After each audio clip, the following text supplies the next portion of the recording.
Lumiya sa mais dito.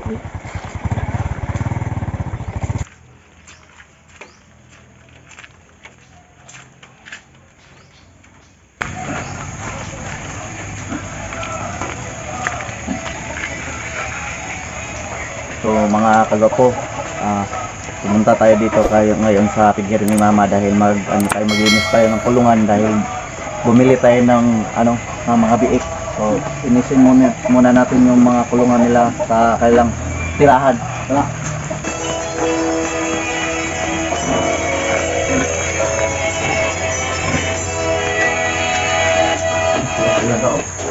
Ay, hinduan na rin ni Mama.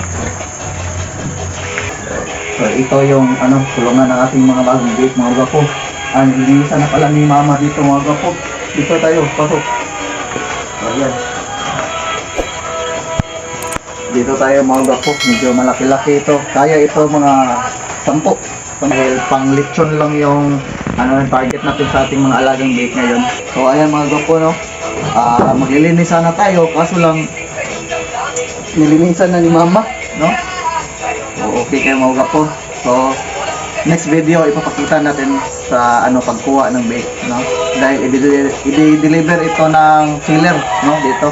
Mula ito sa Montevista, Davao de Oro ang kanyang mga bake. So i-deliver nila ngayon, mamaya hapon, no, mga alas 3 kasi 11 AM pa ngayon, mga gapo eh. Mamaya 3 PM i-deliver nila.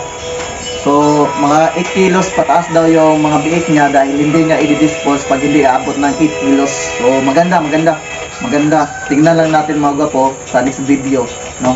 Upload ko yung mga biik niya. So, yun lang muna, mga gapo. So, hintay sa mga next video natin dahil mag-uumpisa naman tayo sa pag-aalaga dahil marami tayong mga tips and techniques. So, tips and techniques sa pag-aalaga ng mga baboy. So, yun lang, mga gapo. So sana ay panoorin nyo ito at saka sabay-sabay tayong matuto, no, sa mga bagong kaalaman. So yun lang, mga gapo. Ito si Tito Gapito Dix. Paalam!